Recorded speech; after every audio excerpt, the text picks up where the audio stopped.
Morning Odisha. आज हूँ मार्च मास 8 तारिख शनिवार दिन। आज कौन खबर अच्छी चलतु नजर पकड़ा। राजधानी में कमिला सुना दर लोक मान एक आश्वस्तिकर खबर आसी। देशर राजधानी नुआ दिल्ली में कमिला सुना दर। आश्चर्यजनक कथा हो डॉलर इंडेक्स बड़ ह्रास पर सुना मूल्य ह्रास परिलक्षित हो।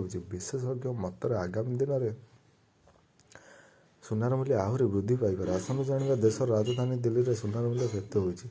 गुरुवार दिन जातीय राजधानी दिल्ली में सुना बजार में सुना मूल्य 200 टଙ୍କା ह्रास पाई 10 ग्राम प्रति मूल्य 99,100 टଙ୍କା रही।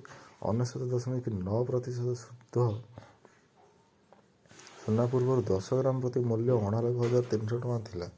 99.5% शुद्धता विशिष्ट सुना 10 ग्राम प्रति दर बुधवार दिन 28,900 टଙ୍କାର 200 ଟଙ୍କା ହ୍ରାସ ପାଇ 28,700 ଟଙ୍କାରେ ପହଞ୍ଚିଛି। ତଥାପି ରୂପା କିଲୋଗ୍ରାମ ପ୍ରତି 99,000 ଟଙ୍କାରେ ସ୍ଥିର ରହିଛି।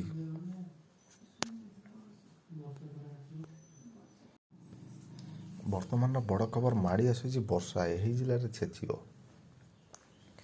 2 ଦିନ ଘଡ଼ଘଡ଼ି ସହ ପ୍ରବଳ ବର୍ଷା, ପ୍ରବଳ ପବନ। ଯଦି ଚ୍ୟାନେଲ ଆପଣମାନେ ନୂଆ ଅଛନ୍ତି ଚ୍ୟାନେଲଟିକୁ ସବସ୍କ୍ରାଇବ୍ କରନ୍ତୁ। ଭିଡ଼ିଓଟି ଯଦି ଭଲ ଲାଗୁଛି ଭିଡ଼ିଓଟିକୁ ଗୋଟେ ଲାଇକ୍ କରନ୍ତୁ। ଚାଲନ୍ତୁ ଖବର ଉପରେ ନଜର ପକାଇବା। ନୂଆଦିଲ୍ଲୀ ପ୍ରବଳ ବେଗରେ ମାଡ଼ି ଆସୁଛି ବର୍ଷା ପବନ। 2 ଦିନ ଯାଏ ହେବ ଘଡ଼ଘଡ଼ି ସହ ପ୍ରବଳ ବର୍ଷା। ଏନେଇ ଭାରତୀୟ ପାଣିପାଗ ବିଭାଗ ପୂର୍ବାନୁମାନ କରିଛି। ରାଜଧାନୀ ଦିଲ୍ଲୀ ସମେତ ଦେଶର ଅନେକ ରାଜ୍ୟରେ ପ୍ରବଳ ପବନ ବହିବା ଯୋଗୁଁ ଲୋକମାନେ ଥଣ୍ଡା ଅନୁଭବ କରୁଛନ୍ତି। ପ୍ରବଳ ପବନ ଯୋଗୁଁ ତାପମାତ୍ରା ମଧ୍ୟ ହ୍ରାସ ପାଇଛି। ସକାଳ ଏବଂ ସନ୍ଧ୍ୟାରେ ପୁଣି ଥରେ ଥଣ୍ଡା ଅନୁଭବ ହେବା ଆରମ୍ଭ ହୋଇଛି। ଅନ୍ୟପକ୍ଷରେ ପାହାଡ଼ଗୁଡ଼ିକରେ ତୁଷାରପାତ ହେବାର ସମ୍ଭାବନା ଏବେ ବି ରହିଛି।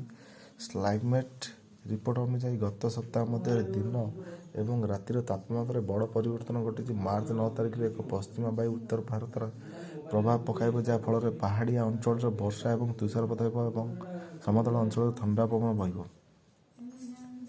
ଉତ୍ତର ପୂର୍ବ ଆସାମ ଉପରେ ଘୂର୍ଣ୍ଣିବଳୟ ସୃଷ୍ଟି ହୋଇଛି। ଏହା ଯୋଗୁଁ ଅରୁଣାଚଳ ପ୍ରଦେଶରେ ବର୍ଷା ତୁଷାରପାତ ହୋଇପାରେ। ବଜ୍ରପାତ ହେବାର ମଧ୍ୟ ସମ୍ଭାବନା ଅଛି।